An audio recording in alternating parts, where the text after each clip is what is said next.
Have you ever wondered what games you should keep or you should lose? Find out here at Purge Reviews. Uno is probably one of the mass market games. This game is a shedding game about trying to get rid of all the cards in your hands. Now, I read the instruction manual that came with it and the scoring system. I had never played that way. We always played whoever got rid of their cards first won, but apparently there's a scoring system to Uno. So who knows? When you read the rules for Monopoly, all of a sudden you realize it's not that bad of a game.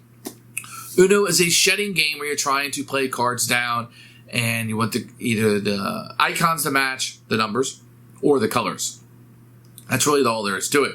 Complete luck, I guess, in what cards you have in your hand, how people play things, you can draw twos, and all these kind of wacky things that are going on.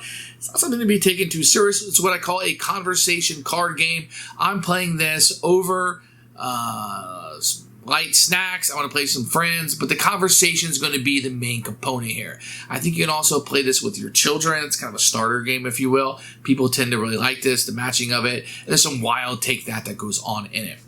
As for a card game, it's probably not one of your best shedding games. I guess Tissue is probably the most famous one, but there's plenty of these out there. Monster Crutch is one of them that I tend to like, but this one accomplishes the same thing. Uno is a classic for a reason. You can play it with pretty much anybody, and you probably already know whether you like it or not. For me, my kids love Uno. They're probably going to keep this game.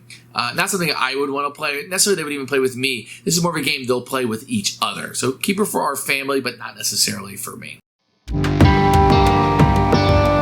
Here is Uno. This is a Minecraft version, but the game is exactly the same. These cards, they're round on the edges, and this is mass marketing. This one just happens to have some artwork on it, but for the most part, Uno is just going to be really the numbers and the suits. And you have these little, skip a turns and reverses, draw two cards, etc. on them. It usually comes in a mass marketing box like this. It's kind of how it will be packaged together. That's fairly common. There's a lot of different Uno sets. I also have Giant Uno, that is humongous. But there's a whole bunch of different Uno sets. This one just happens to have Minecraft on it and kind of works for our family. The rule book that comes with this one kind of is real long and black and white, kind of goes over the rules and stuff. This one's for Minecraft. There's no real extra rules that go with this one. Some creeper cards. Draw from the draw pile. You must immediately show it to all their players. Next, you have to draw 3 additional cards from the draw pile. So there's a little something extra with this one. But for the most part, with Uno games, we've all played it. Most people play it until they're out of cards. There's actually a scoring system here with Uno. I was never really aware of that until I read the rules. Rule book's easy to read, nice to get through. Probably need about 5 minutes or less. So what you're going to do is going to shuffle up the deck, and everybody's going to draw 7 cards from the top of the deck. You'll flip one over, and you're ready to start playing. On your turn, you have to play a card of the same color. In this case, I could play any green card I want, or I could play a card of a different color, but it has the same number. In this case, 9 or 9. If I did that, then the next player would be able to go. Say there's a card here, and you cannot play a card. None of your cards in your hands would match. Then you can draw a card. If the card did match, you could play it. Or in this case, it did not. It would just go into my hand, and then the next player would go. A lot of people house roll it, where you keep drawing until you have a card to play. That's not in the official rule book. There are some other cards that let you do things like it reverses the direction that would go in. This one is a draw 4. You can only play this if you don't have any other playable card.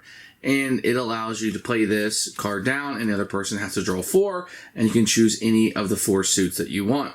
Now, somebody can challenge this, and if they are correct, then you have to draw the 4 cards as a penalty, 2 cards.